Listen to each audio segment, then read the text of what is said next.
위기와 성취 사이에서라는 제목을 가지고 함께 말씀 나누겠습니다. 오늘 우리가 함께 나누는 말씀은 애굽의 바로 왕이 이스라엘을 핍박하는 장면으로 시작하고 있습니다. 15절과 16절의 말씀해 보니까 바로 왕은 번성하는 이스라엘을 막기 위해 히브리 산파들을 불러서 이렇게 명령하죠. 아들이면 죽이고 딸이면 살려두라 라는 명령을 내립니다. 굉장히 잔인한 명령이죠. 왜 바로 왕은 이토록 잔인한 명령을 하면서까지 이스라엘의 번성을 막으려고 하는 것일까요? 자, 그 이유를 먼저 본문의 배경을 통해서 한번 확인해 보도록 하겠습니다. 성경 말씀 6절부터 8절까지 말씀인데요. 6절부터 8절까지 한번 읽어보실까요? 읽겠습니다. 시작. 요셉과 그의 모든 형제와 그 시대의 사람은 다 죽었고 이스라엘 자손은 생육하고 불어나 번성하고 매우 강하여 온 땅에 가득하게 되었더라. 요셉을 알지 못하는 새 왕이 일어나 애굽을 다스리더니 그가 그 백성에게 이르되 이 백성 이스라엘 자손이 우리보다 많고 강하도다. 아멘. 여러분들 창세기를 읽어보셔서 아시겠지만 요셉이 애굽의 총리가 되었다는 소식을 듣고 야곱은 그의 자손들을 데리고 애굽의 고센 땅에 정착하여 살게 됩니다. 처음 야곱이 애굽으로 내려왔을 때 그의 자손들은 모두 70명이었습니다. 그런데 그들은 애굽에 있는 이 430년이라는 시간 동안 약 10,000배 이상의 인구가 증가하게 되죠. 이스라엘 백성들이 출애굽할 때 전쟁에 참여할 수 있는 20세 이상의 성인 남성의 숫자만 대략 60만 명으로 집계가 되었으니까 여자와 어린 아이들을 포함하면 그들의 숫자는 대략 200만 명 이상으로 예상할 수 있습니다.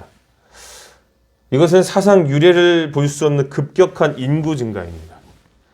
인구가 증가하려면 일단 무엇이 가장 중요할까요?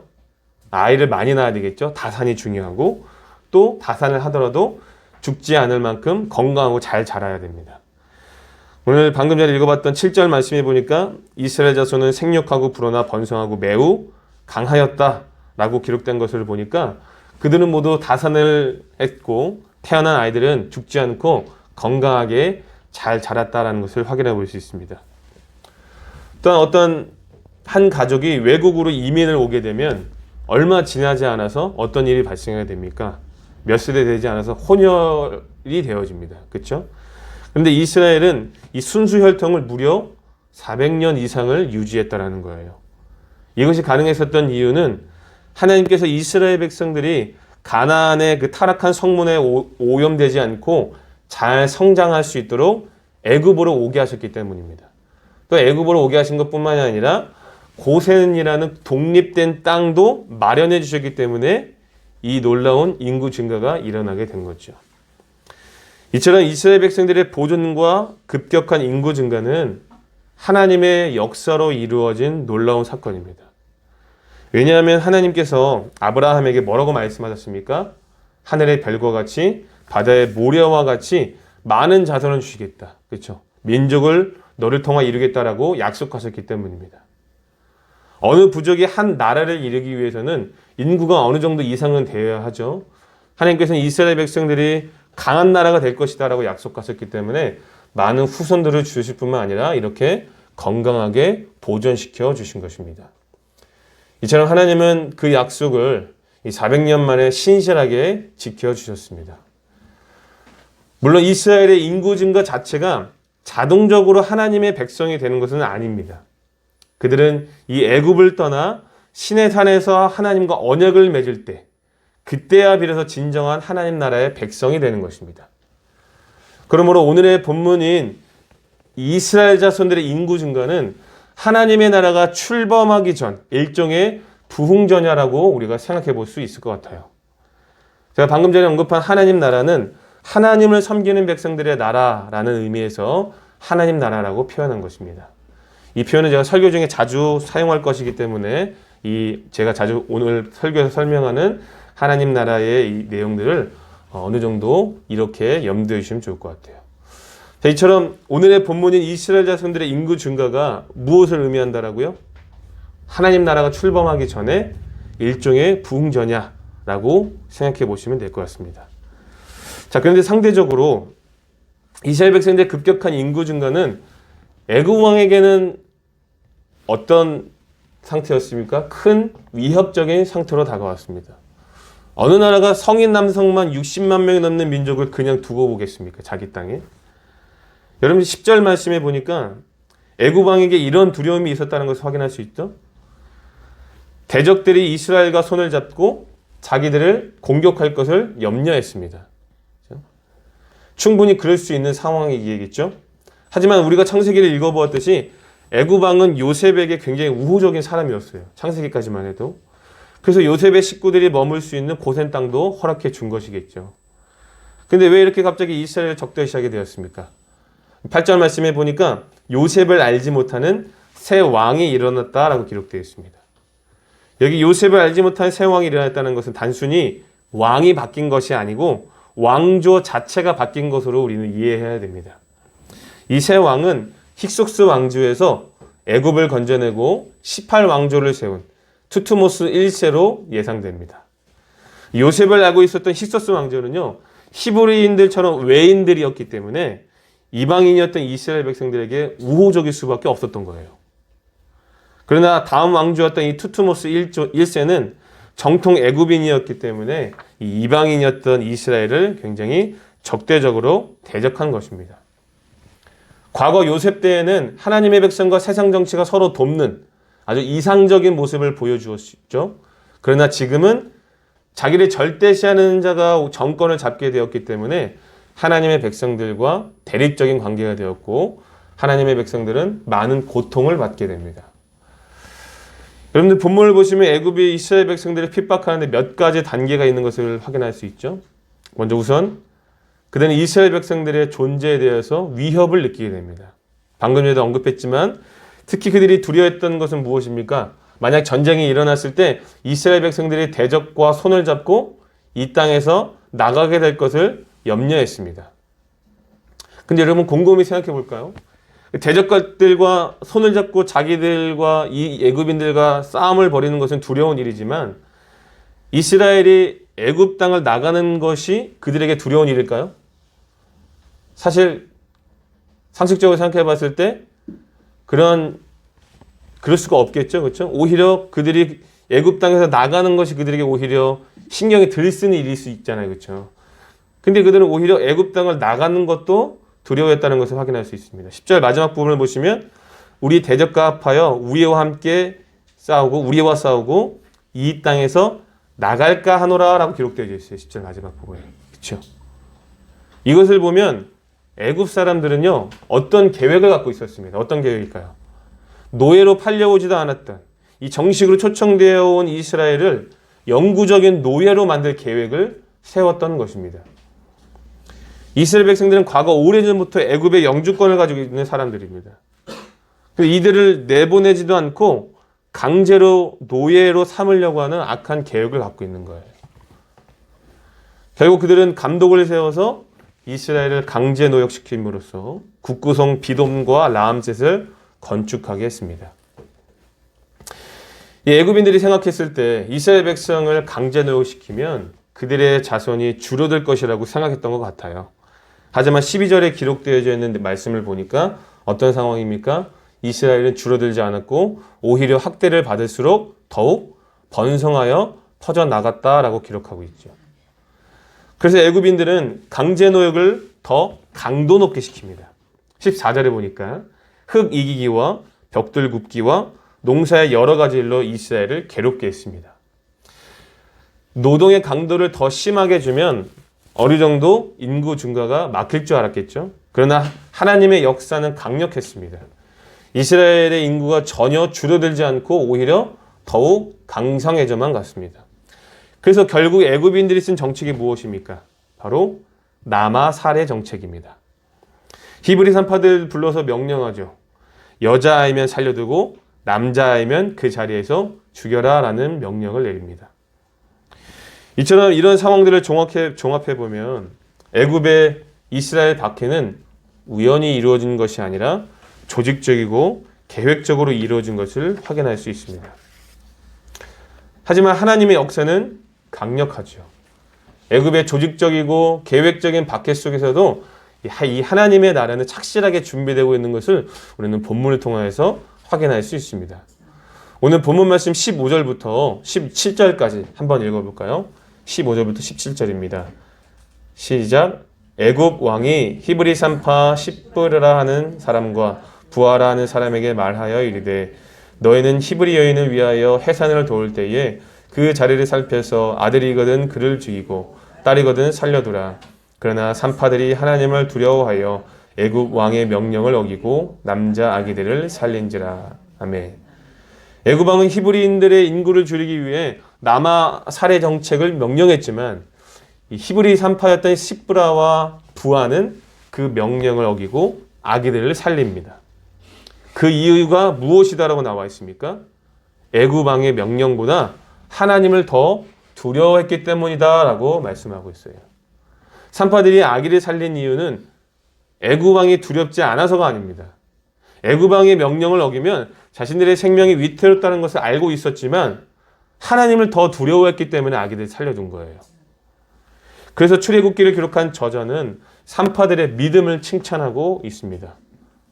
성경에 보시면 저자는 애굽 왕의 이름을 전혀 소개하고 있지 않지만 산파들의 이름만은 소개하고 있습니다. 본문의 내용은요, 사건 자체에 대해서 묘사하고 있기 때문에 산파들의 이름이 꼭 필요해 보이지는 않아요. 그럼에도 불구하고 산파들의 이름인 이 십브라와 부하를 소개하고 있어요. 그 이유는 아마도 이 여인들의 행동이 칭찬할 만하다는 것을 인정해 주는 것일 겁니다.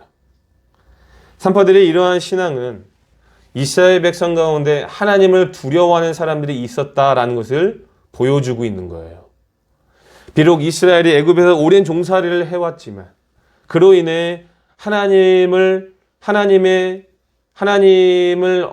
살아계심을 그들이 의지하지 못하는 그런 하나님에 대한 생각들이 흐려져 있었지만 또한 장차 모세를 이스라엘 지도자로 부르신다는 사실도 전혀 알고 있지 못했지만 그들 가운데 여전히 하나님을 경외하는 사람들이 있었다는 사실을 지금 이 산파들 통해서 지금 보여주고 계신 겁니다.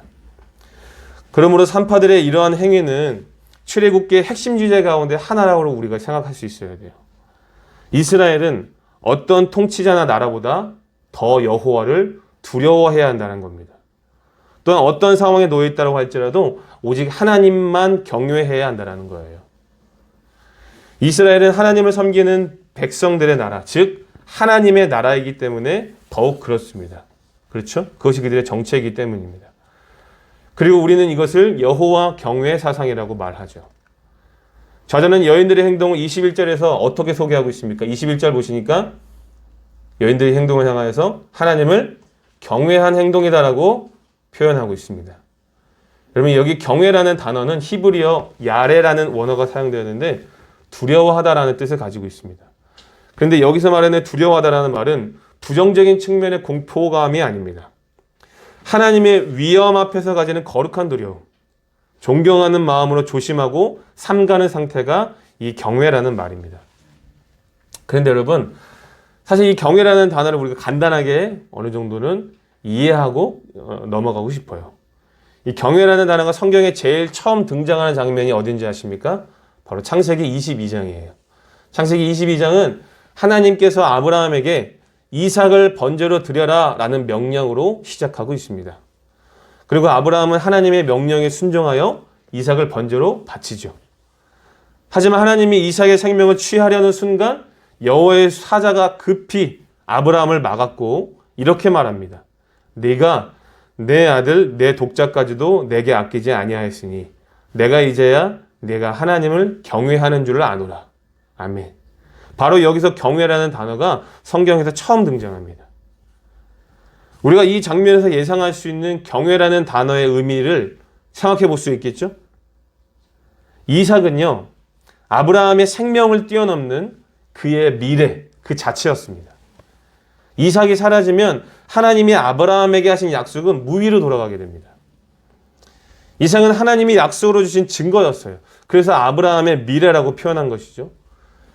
그런데 아브라함은 하나님이 약속으로 주신 그 이삭보다 하나님과 그분의 명령을 더 우선적으로 선택했습니다. 아무리 하나님이 약속으로 주신 것이라고 할지라도 하나님과 하나님의 명령을 더 중요하게 생각했다는 거예요.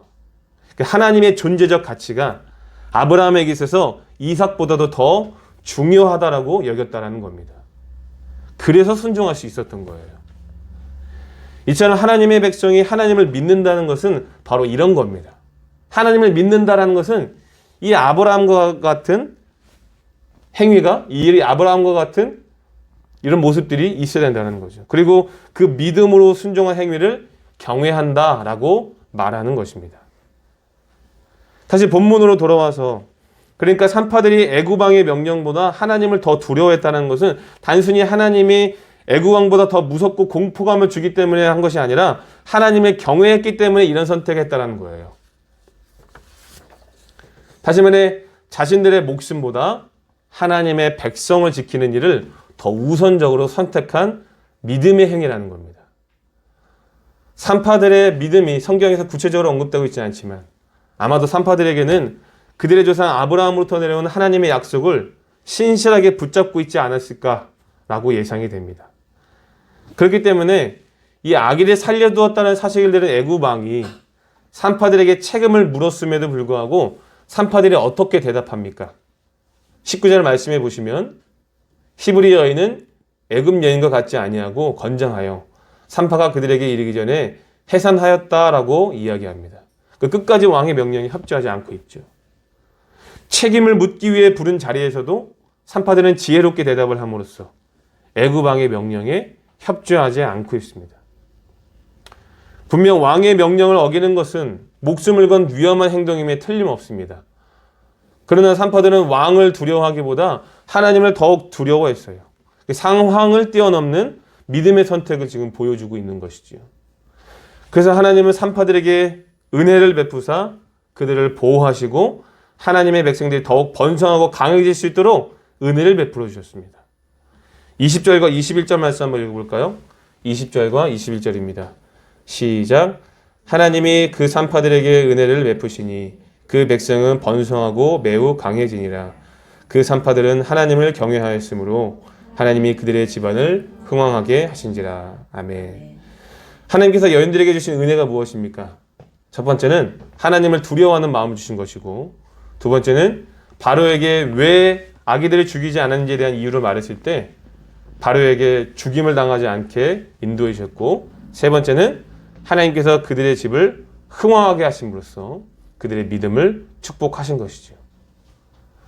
그래서 출애굽기를 기록한 저자는 산파들의 이름을 소개하면서까지 그들의 믿음을 칭찬하고 있는 거예요. 오랜 시간 노예 생활에 젖어 있었던 이스라엘이지만 여전히 이스라엘 내에는 하나님을 경외하는 자가 있다는 것을 지금 보여주고 있는 것입니다. 이처럼 우리는 애굽 왕의 명령을 두려워하지 않았다. 두 히브리 산파의 믿음을 통해 이스라엘이라는 하나님 나라가 시작되고 있다는 것을 우리는 확인할 수 있어요. 여기까지가 본문의 전체적인 내용입니다. 여기까지 이해가 되셨다면 아멘 하시기 바랍니다.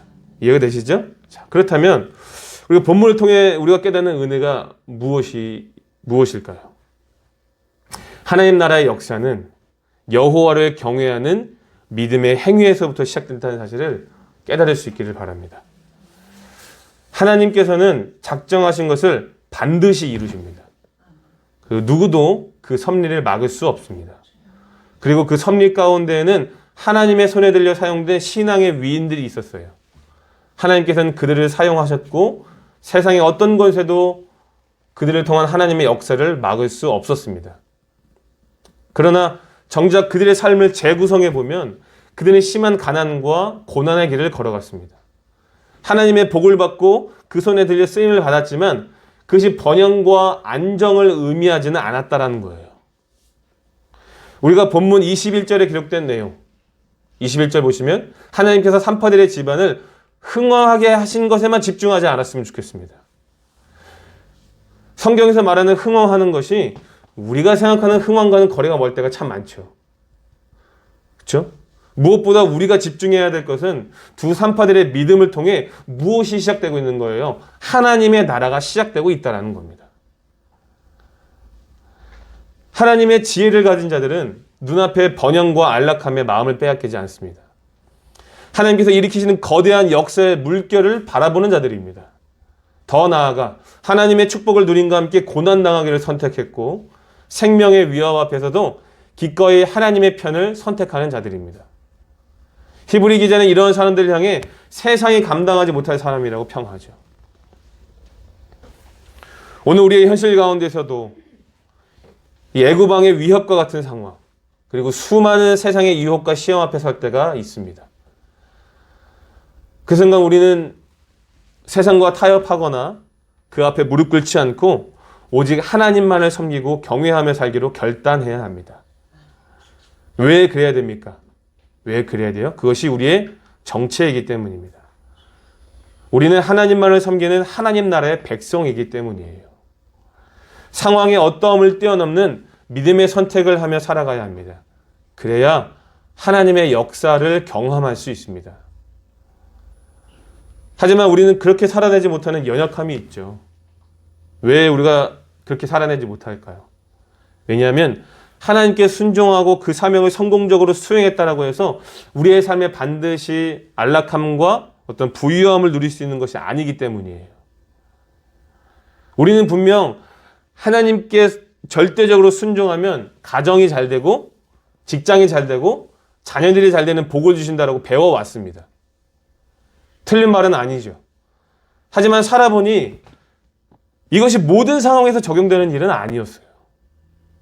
오히려 더 힘들고 괴로운 상황들이 생기는 경우가 있었습니다.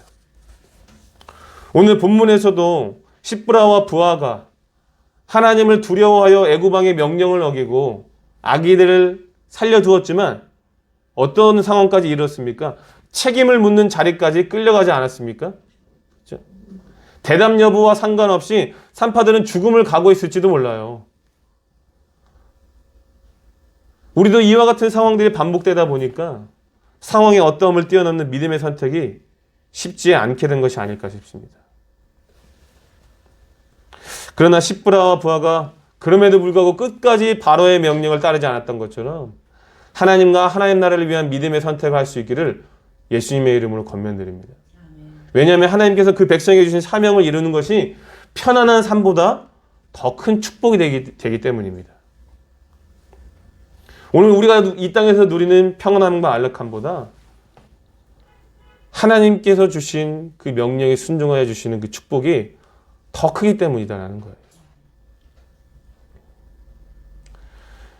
이제 말씀을 정리하겠습니다. 하나님께서는 애구방의 명령을 두려워하지 않았던 두 산파의 믿음을 통해 하나님의 나라가 출범할 수 있도록 역사하셨습니다. 자신의 생명이 위협을 받는 상황에서도 하나님과 하나님 나라를 선택했습니다. 상황의 어떠함을 뛰어넘어 믿음의 선택을 보여주었다라는 거예요. 그러므로 사랑하는 성도 여러분, 세상에 수많은 유혹과 시험이 찾아올 때에도 그 앞에 무릎 꿇지 않고 하나님과 그분의 뜻을 우선적으로 선택할 수 있기를 바랍니다. 부디 여호와만을 섬기는, 여호와를 경외하는 자가 되어서 하나님 나라를 위해 귀하게 쓰임받는 참된 믿음의 사람들이 될 수 있기를 예수님의 이름으로 축복합니다. 아멘.